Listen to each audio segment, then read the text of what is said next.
మనం పత్రిజీ ధ్యాన మహిళా ఛానల్‌లో మహిళా శక్తి జాగృతి కార్యక్రమాన్ని 6 రోజుల కార్యక్రమాన్ని విజయవంతంగా సక్సెస్‌ఫుల్‌గా చేసుకున్నాం. ఏడో రోజు కార్యక్రమానికొచ్చేసాం. ఈరోజు మన ముందు ఉన్నారు grand speaker Kukatpally Lakshmi ma'am. అందరూ కూడా లక్ష్మి మ్యామ్, అందరూ కూకట్పల్లి లక్ష్మి మేడం అంటే అర్థమవుతుంది. సో, ఈరోజు మేడం ద్వారా మనం ఇంకొన్ని విషయాలు తెలుసుకోబోతున్నాం. అలాగే మేడం గురించి చిన్న ఇంట్రడక్షన్. మేడం 2005 నుంచి ధ్యాన మార్గంలో ఉన్నారు. అలాగే ఆంధ్రప్రదేశ్, తెలంగాణ, కర్ణాటక ఎన్నో రాష్ట్రాలలో శాకాహార ర్యాలీలు నిర్వహిస్తూ విజయవంతం చేస్తున్నారు. అలాగే కర్తాల్ మహేశ్వర మహా పిరమిడ్ ట్రస్టీగా, ధ్యాన భాగ్యనగర్ ట్రస్టీగా అండ్ అలాగే పిఎంసి షేర్ హోల్డర్‌గా, హైదరాబాద్ ట్రస్ట్ ట్రస్టీగా కూడా తన బాధ్యతలు నిర్వహిస్తున్నారు. ఇంతే కాకుండా పత్రిజీ గారు ఏవైతే చెప్పిన సిద్ధాంతాలున్నాయో, ఏదైతే జ్ఞానం ఉందో, అది అందరికీ ఉన్నదున్నట్టుగా మొత్తం ప్రపంచమంతా కూడా తన ద్వారా అంతా పంచుతున్నారు. ఎందుకంటే అసలు నిర్విరామంగా అంటే విరామం లేకుండా తనెప్పుడు కూడా మేడం ఎప్పుడు కూడా నేనెప్పుడు అడిగినా కూడా ఎప్పుడు కూడా నేను విశ్రాంతిలో ఉన్నాననో, లేకపోతే కూర్చున్నాననో ఎప్పుడు మాట వినలేదు. ఎప్పుడు కూడా నేను ఈ వర్క్‌లో ఉన్నాను, ఇక్కడ ఉన్నాను, ప్రయాణంలో ఉన్నాను. సో, ఎప్పుడు కూడా నిర్విరామంగా పనిచేస్తూనే ఉంటారు. మన పత్రిజీ గారు ఎలాగైతే అసలు ఒక మనిషి కూడా అంత దూరం వెళ్లి ధ్యానం చెప్పి, ఇంత ప్రపంచాన్ని పిఎస్ఎస్ఎం అనే ఒక అద్భుతమైన ప్రపంచాన్ని సృష్టించినట్టు, సో, మేడం కూడా పత్రిజీ గారి అడుగు జాడల్లో నడుస్తూ ఆయన సిద్ధాంతాల్ని ఉన్నదున్నట్టుగా కూడా అందరికీ పంచుతున్నారు. సో, మేడం పత్రిజీ ధ్యాన మహిళా ఛానల్‌లో మహిళా శక్తి జాగృతి కార్యక్రమానికి, ముఖాముఖి కార్యక్రమానికి grand welcome madam. Thank you very much. Yes madam. అయితే ప్రస్తుత సమాజంలో మనం ఈరోజు అంటే మహిళా శక్తి జాగృతి అంటే ఇప్పుడు ప్రస్తుతం సమాజంలో ఉన్న సిట్యుయేషన్‌ని బట్టి మనం మాట్లాడుకోబోతున్నాం. మహిళా శక్తి జాగృతి అవ్వాలి అని అంటుంటారు. అంటే మహిళలు ముందుండాలి అని అంటారు. కానీ మహిళలు ముందుండాలి అంటూనే అంటే పురుష ఆధిపత్యం అనేది ఎక్కువగా ఉంటుంది. సో, మరి దానికి మీరు మీ సమాధానం ఏం చెప్తారు మేడం? ఎక్కడైనా స్త్రీ శక్తే, స్త్రీ తత్వపు ఎనర్జీయే ఈ భూమి మీద పనిచేస్తూ ఉంది ఆనాటి నుంచి ఈనాటి వరకు. ఇంకా పురుషాధిక్యత అంటే సహజంగా ఆ దేహానికి కాస్త యుగో అన్నది ఉంటుంది. కొన్ని కాలమాన పరిస్థితులను బట్టి, శారీరక దారుఢ్యాన్ని బట్టి మహిళకి కాస్త రెస్ట్ అవసరము, లేదా డెలివరీ అవ్వటం, ప్రెగ్నెన్సీ, డెలివరీ ఇట్లా కొంత రెస్ట్ అవసరం మూలాన స్త్రీ తనకి తానుగా తగ్గుతుందే తప్ప పురుషుడి వల్ల స్త్రీ ఎప్పుడు తగ్గదు. అలా తగ్గేటట్టే అయితే రామాయణంలో సీతాదేవి మరి రావణుడు లంకకి తీసుకెళ్ళినా కూడా తను అనుకున్నది సాధించిందే తప్ప మరి దిగ్విజయంగా తిరిగి వచ్చింది. ఆ అగ్ని ప్రవేశం చేయించిన అక్కడ తన విజయాన్ని సాధించింది. అంటే అనంతమైన శక్తి స్త్రీలోనే ఉంది. కాకపోతే తనకి తానుగా వెనకడుగు వేయటం వల్ల వెనక్కొస్తున్నామే తప్ప ఎప్పుడూ స్త్రీయే స్త్రీయే వెలుగు అంటారు కదా. ఈ సృష్టికి మూలమే స్త్రీ అని కథలు చెప్పుకుంటున్న మనమే మన శక్తిని మనం నమ్మలేకపోతున్నాం. ఫస్ట్ మన మైనస్ ఏంటంటే మన శక్తిని మనం నమ్మలేకపోవటమే. ఎవరైతే వాళ్ళ శక్తిని వాళ్ళు నమ్ముతారో ఇవాళ ప్రతి రంగంలోనూ స్త్రీలు ముందు ఉంటున్నారుగా. ఒకప్పుడు లేరు, మరి ఇప్పుడు ప్రతి రంగంలోనూ స్త్రీలు ఉంటున్నారు. అక్కడ ఎన్ని సాధక బాధకాలు ఉన్నా మరి ముందుండి ఎన్నో రంగాల్లో మహిళలు విజయకేతనం ఎగురవేస్తున్నారు. అంతదాకా ఎందుకు మన పిరమిడ్ సొసైటీలోనే మరి ఎంతో మంది మహిళలు సీనియర్ మాస్టర్స్ మరి ఎన్నో ధ్యాన కార్యక్రమాలు కానీ, శాకాహార ర్యాలీలు కానీ, పిరమిడ్ నిర్మాణాలు కానీ ఎంతో మంది మహిళలు మరి ముందుండి వర్క్ చేయిస్తున్నారు. అది ఒకళ్ళు ఒప్పుకుంటారు, ఒకళ్ళు ఒప్పుకోరని కాదు. సృష్టి స్త్రీ ఎనర్జీతో నడుస్తుంది. మరి మనకి అంటే ప్రస్తుత కాలాన్ని పక్కన పెడితే ముందు నుంచి కూడా స్త్రీని చాలా గౌరవప్రదంగా చూస్తూ చాలా గౌరవంగా ఇచ్చేవాళ్ళు. సో, మరి ప్రస్తుతం ఏమంటే చిన్న పిల్ల దగ్గర నుంచి 5 సంవత్సరాల పాప దగ్గర నుండి 80 సంవత్సరాల మహిళ వరకు కూడా ప్రస్తుత ఉన్న సమాజంలో ప్రతి పురుషుడు అంటే అందరూ ఉన్నారని చెప్పలేము. కొంతమంది పురుషులు కామంతో చూస్తారు. అంటే స్త్రీ అంటే ఒక వాడుకునే వస్తువు మాత్రమే. అంటే దానికి అంటే సెక్సువాలిటీగానే ఉపయోగపడుతుంది. లేకపోతే ఇంట్లో పనులు చేసి పెడుతుంది. లేకపోతే పిల్లల్ని స్కూల్‌కి పంపించుతుంది. అంతవరకే దాని పని. అంటే ఇప్పటికీ ఉన్నారు. ఇప్పటికీ అలా ఆలోచించే వాళ్ళు అలా ఉన్నారు. కొంతమంది పురుషులున్నారు. మరి అలాంటి వాళ్ళకి మీరేం చెప్తారు? అలాంటి వాళ్ళు అంటే ప్రస్తుతం ఉన్న మన జనాభాలో అలాంటి వాళ్ళు మీరన్నట్టు కొంతమందే ఉన్నారు. అందరూ లేరు. అక్కడ జరుగుతుంది అని అంటే కొన్ని కొన్ని ఈ భూమి మీద ఆళ్ళు నేర్చుకోవటానికి, మనము నేర్చుకోవటానికే ఈ భూమి మీద. కానీ స్త్రీ తనది తాను తన శక్తిని తెలుసుకోలేక, తన శక్తిని నిర్వీర్యపరుచుకోవటం వల్ల ఇవన్నీ జరుగుతున్నాయి. అంటే తప్పు ఒక మగవాళ్ళదే అని కూడా నేను అనను. ఎందుకంటే స్త్రీ సపోర్ట్ లేనిదే ఏ పురుషుడు ఏమీ చేయలేడు. సరే బలవంతంగా బలాత్కారాలు అని అంటే అవి వాళ్ళ శారీరక స్థితిని బట్టి వాళ్ళలో ఉన్న అక్కడ భయం, ఆ భయం వల్ల జరుగుతున్నాయి. స్త్రీ భయపడుతుంది అక్కడ. ఎందుకు ఎదురు తిరగకూడదు? ఎందుకు మాట్లాడకూడదు? మాట్లాడలేనంత పిరికితనం ఎందుకుంది? తనకు జరిగిన అన్యాయాన్ని ఇవాళ ఎంతమంది మహిళలు బయటకొచ్చి చెప్పగలుగుతున్నారు? ఎందుకు చెప్పలేకపోతున్నారు? అంటే రేపటి నుంచి తన భవిష్యత్తు ఏంటి అని. అంతే కదా! అలాగే ఇలాంటి మీరు అడిగిన ప్రశ్న ఎప్పటినుంచి ఉంది సమాజంలో. కొన్ని రోజులు తక్కువ ఉండొచ్చు, కొన్ని రోజులు ఎక్కువ ఉండొచ్చు ఈ అఘాయిత్యాలు. కానీ అఘాయిత్యాలు జరగటానికి మరి స్త్రీలుగా మన బాధ్యత ఎంత ఉంది? మనం వేసుకునే వేషధారణ ఎలా ఉంటుంది? బయటకొస్తే. ఎంతవరకు మాట్లాడాలి? ఎంతవరకు మాట్లాడకూడదు? అనేది కూడా స్త్రీ తెలుసుకొని ఉండగలగాలి కదా! అందుకని తప్పు ఇద్దరిది అంటా నేను. 80 ఏళ్ల ముసలమ్మ, 8 ఏళ్ల పాప అంటే అలాంటి సంఘటనలు జరిగినప్పుడు ఈ సమాజంలో ఒక అవేర్‌నెస్ తీసుకురావాలి. ఇది ప్రతి ఒక్క మహిళ బాధ్యత. అలాంటి వాళ్ళు ఎదురైనప్పుడు ఒకడిని ఆ సిట్యుయేషన్ ఎదురైనప్పుడు అలాంటి వాడిని ఒకడిని శిక్షిస్తే ఆ శిక్ష చుట్టుపక్కల ఉన్న వాళ్ళకి కాదు ఎంతో మందికి కనువిప్పు అవుతుంది. స్త్రీ ఏమి అవ్వదులే పరువు పోతుంది అని చెప్పేసి నోరిప్పకపోయేసరికి వాళ్ళ ఇష్టారాజ్యం అవుతుంది. అలాంటి సంఘటన జరిగినప్పుడు మహిళలందరూ ఏకం కావాలి. ఆ స్పాట్‌లోనే శిక్షించగలిగేటటువంటి ధైర్యం ఉంటే సమాజంలో ఇలాంటివి జరగవు. జరుగుతున్నాయి అంటే స్త్రీలు ఇంకా ముందుకు రావట్లేదు అని అర్థం. అయితే మేడం కొంతమంది మహిళలు అంటే ట్రాపింగ్ జరుగుతుంది. అంటే వాళ్ళు ఉన్న స్థితి అయ్యుండొచ్చు. ఇప్పుడు అందరు మహిళల్ని వెళ్ళిన వాళ్ళందరూ కూడా కావాలని వెళ్లారు, లేకపోతే వాళ్ళు సపోర్ట్ ఇచ్చి వెళ్తున్నారని మనం అనుకోకూడదు.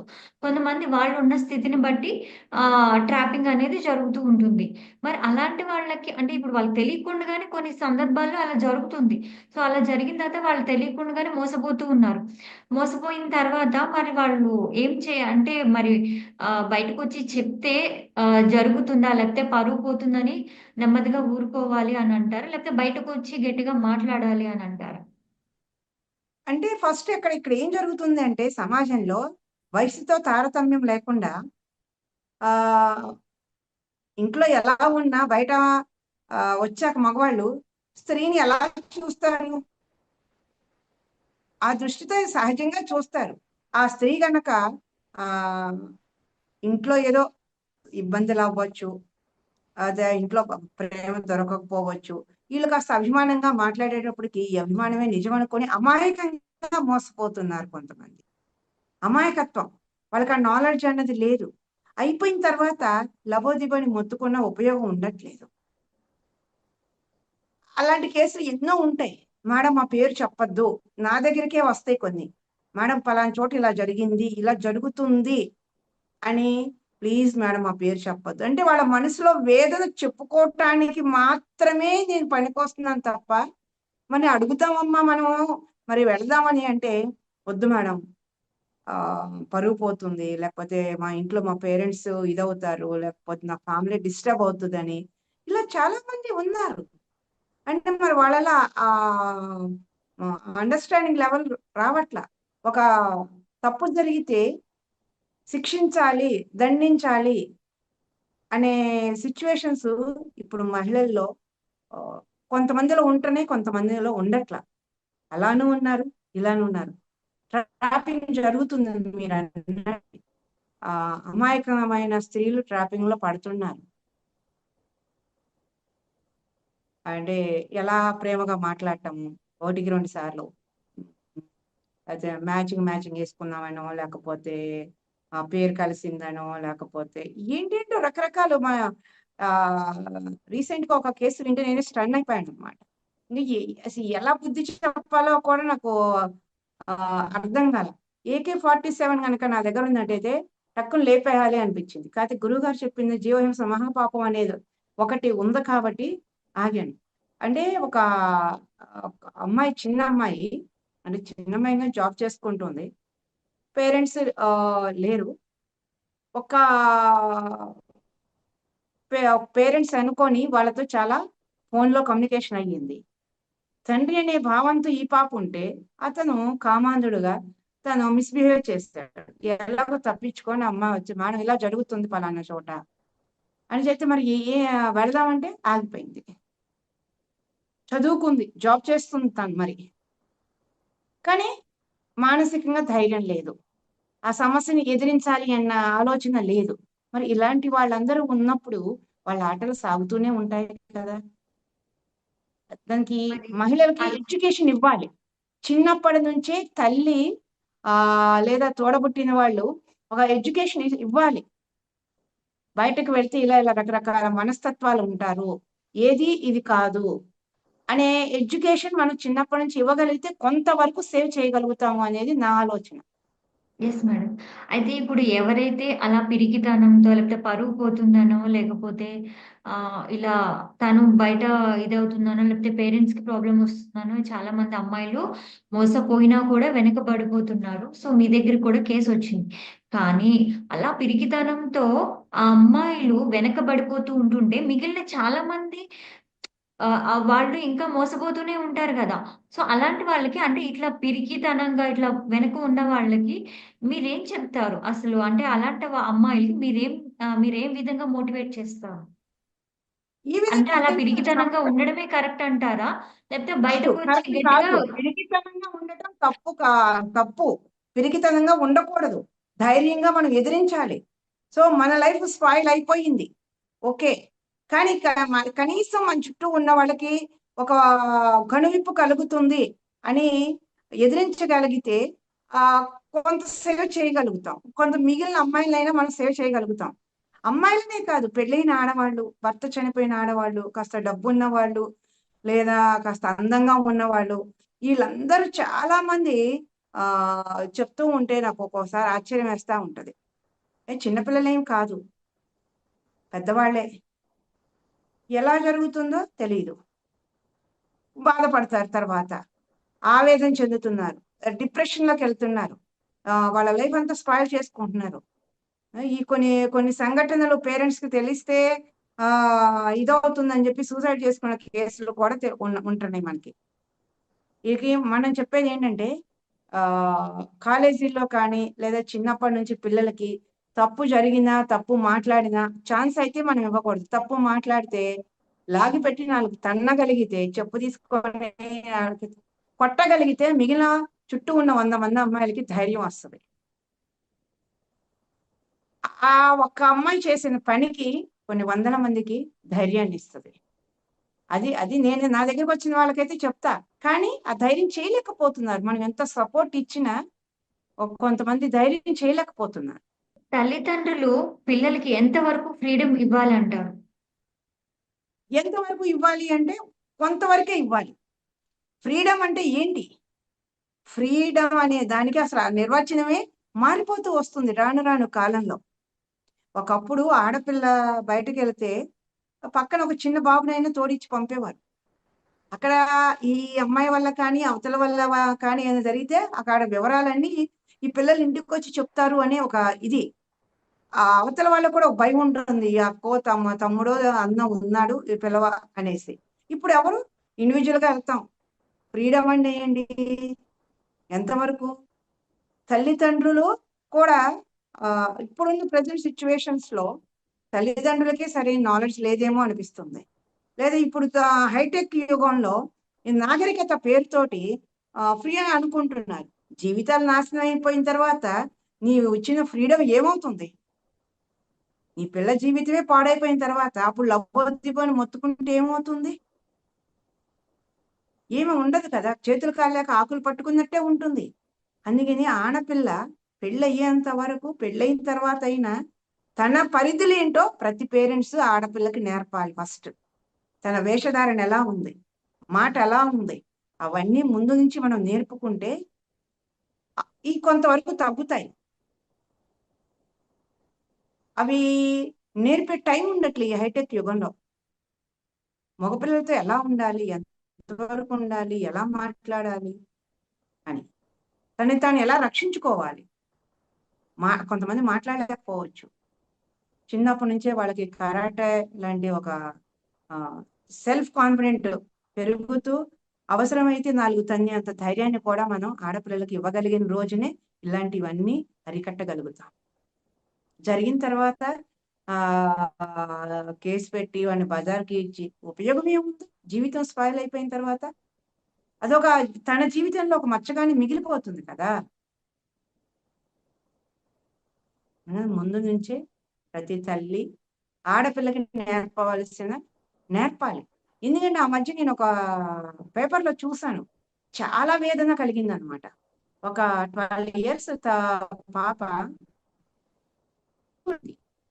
అయితే మరి ఆ పాప తల్లి చెప్పాలి కదా, బ్లడ్ వస్తూ ఉంటే అది తనకి ఏదో జబ్బు వచ్చేసిందని, మా తల్లిదండ్రుల దగ్గర అన్ని డబ్బులు లేవని, ఈ రోగం తెలిస్తే డబ్బులన్నీ ఖర్చు అయిపోతాయని తనకి తాను అనుకొని ఆ పాప సూసైడ్ చేసుకుంది.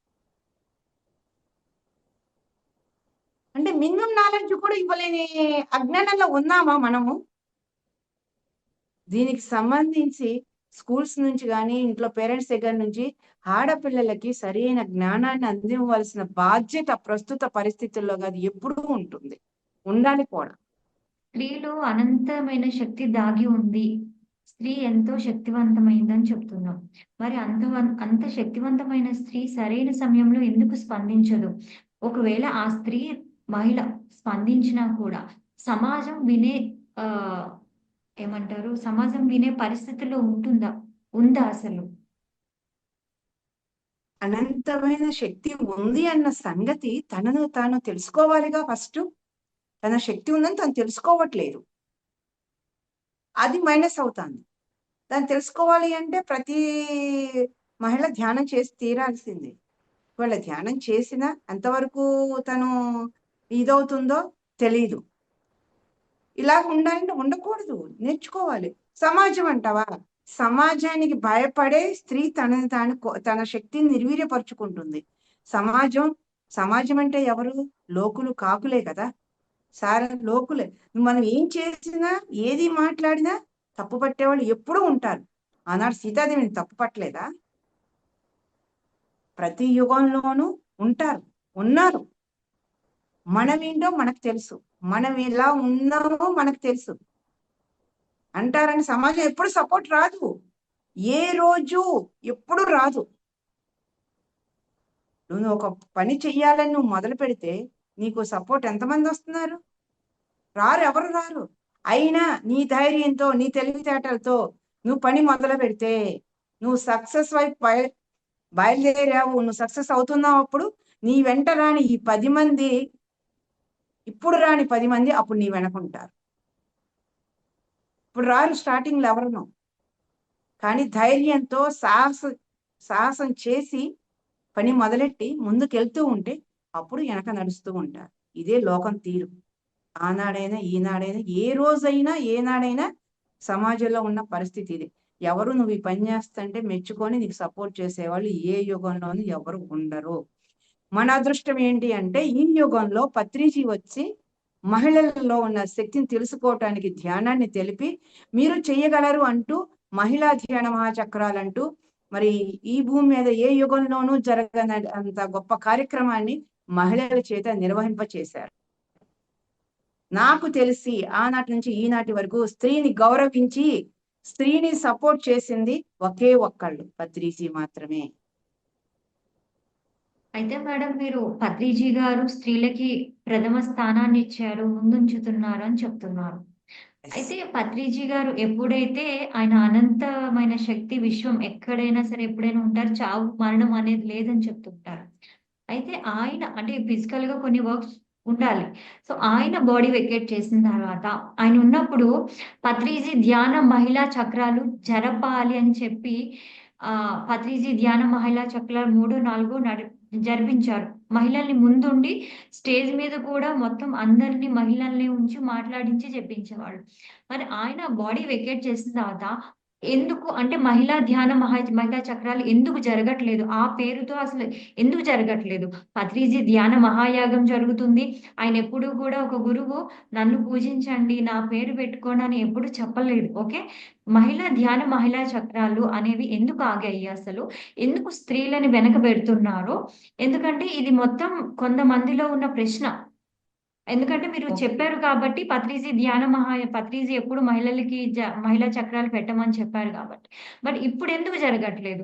పత్రిజీ ధ్యాన మహాయాగాలు జరుగుతున్నాయి.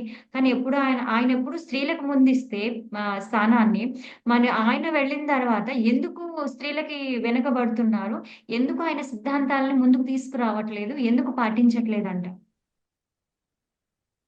ఆ, పత్రిజీ సిద్ధాంతాలని ఆడా మగ అనే తారతమ్యం లేకుండా మన పిరమిడ్ మాస్టర్లు అందరూ ముందుకు తీసుకెళ్తున్నారు.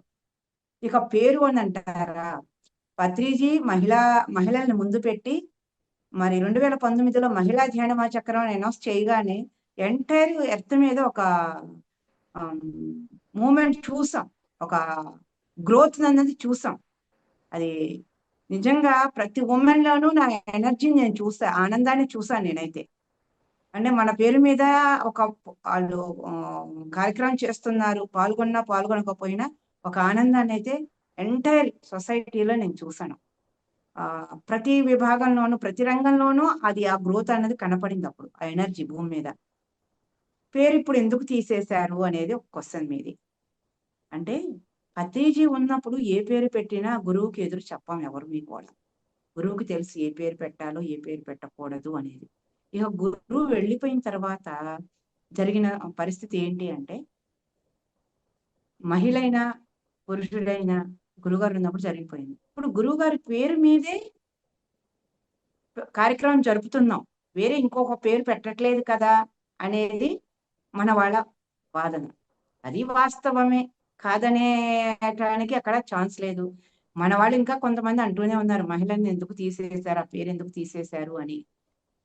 మరి పదవిలో ఉన్నవాళ్ళు ఆ దాన్ని చేశారు.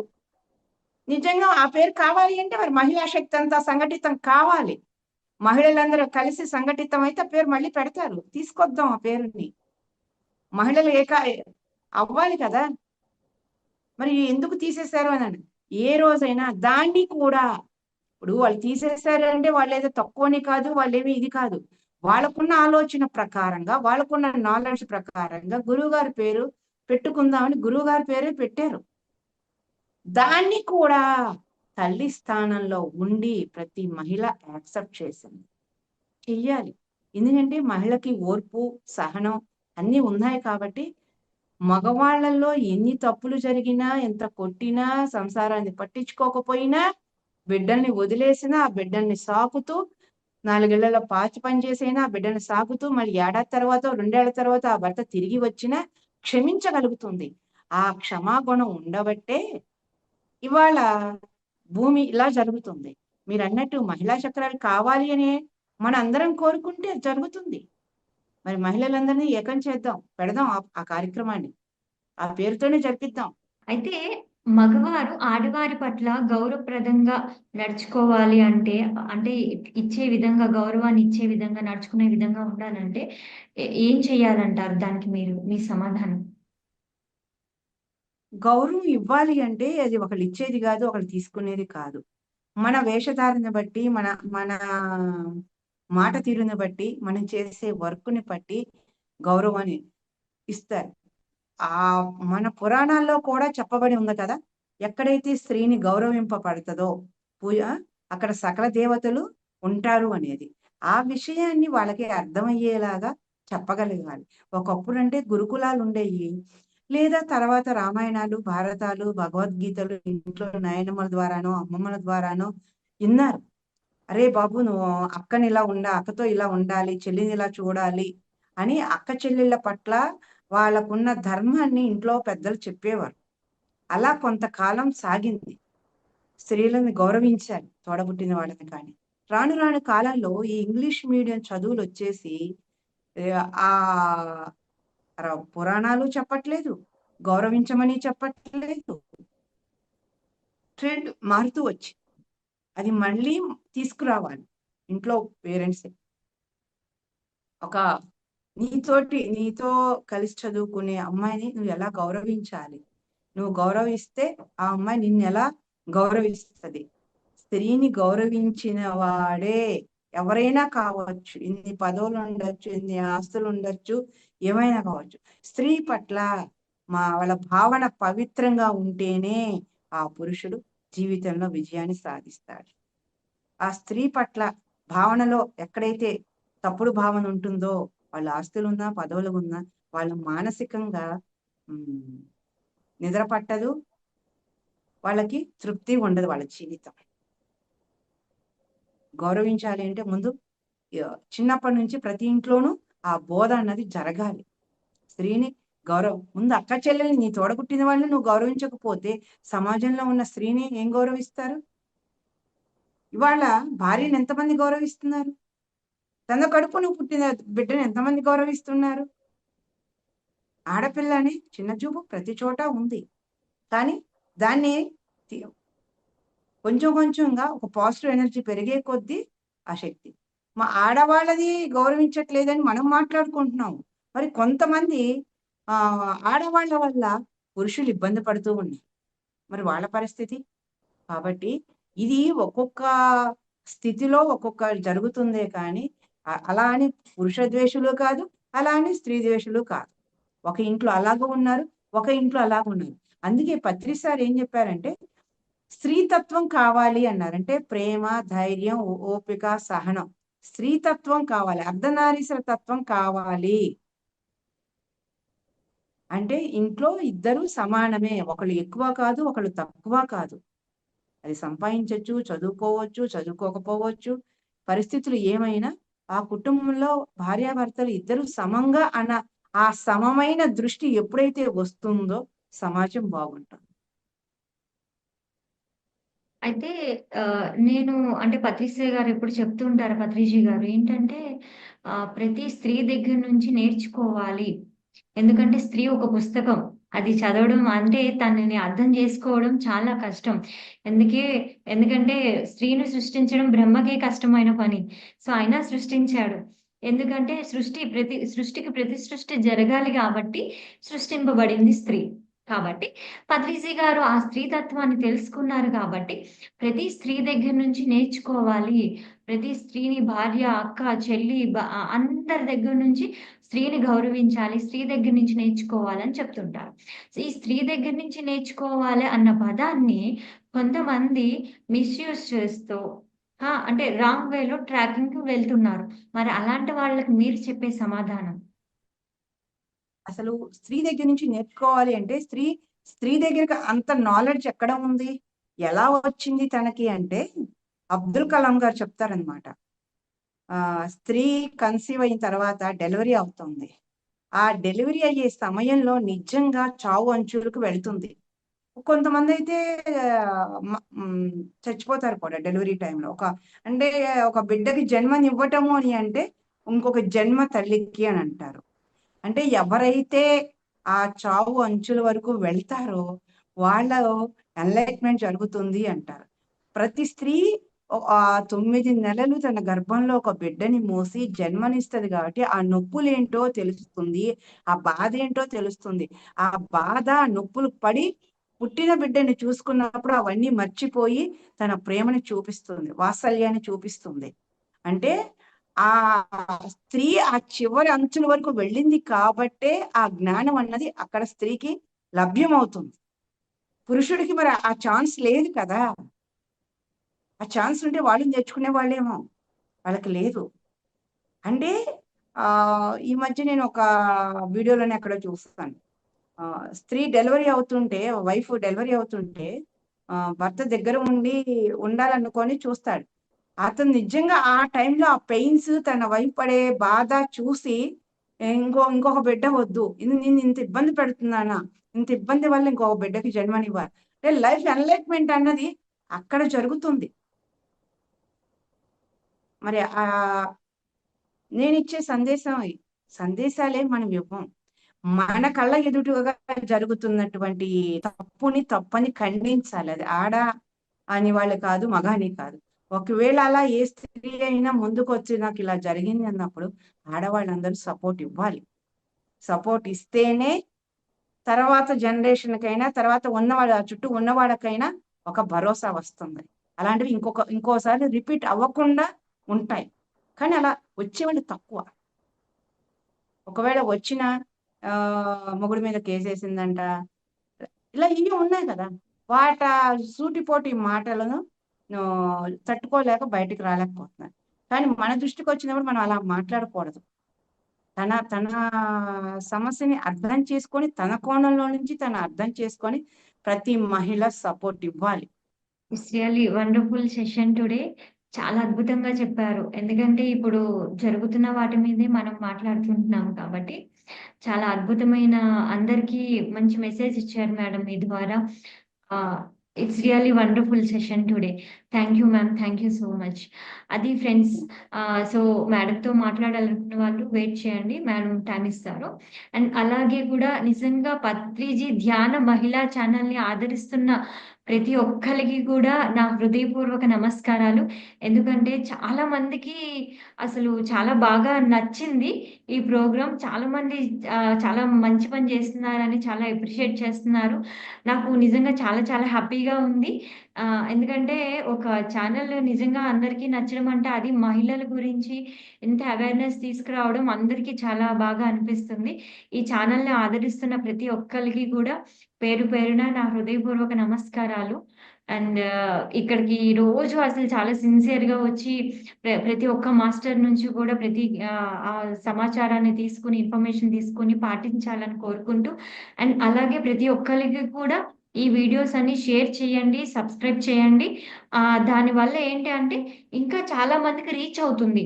ఇప్పుడు చెప్తున్న ఈ జూమ్‌లో వచ్చి చెప్తున్న మాస్టర్‌లు ఎవరైతే ఉన్నారో వాళ్ళందరి యొక్క జ్ఞానం గూడా అందరికీ అందుతుంది.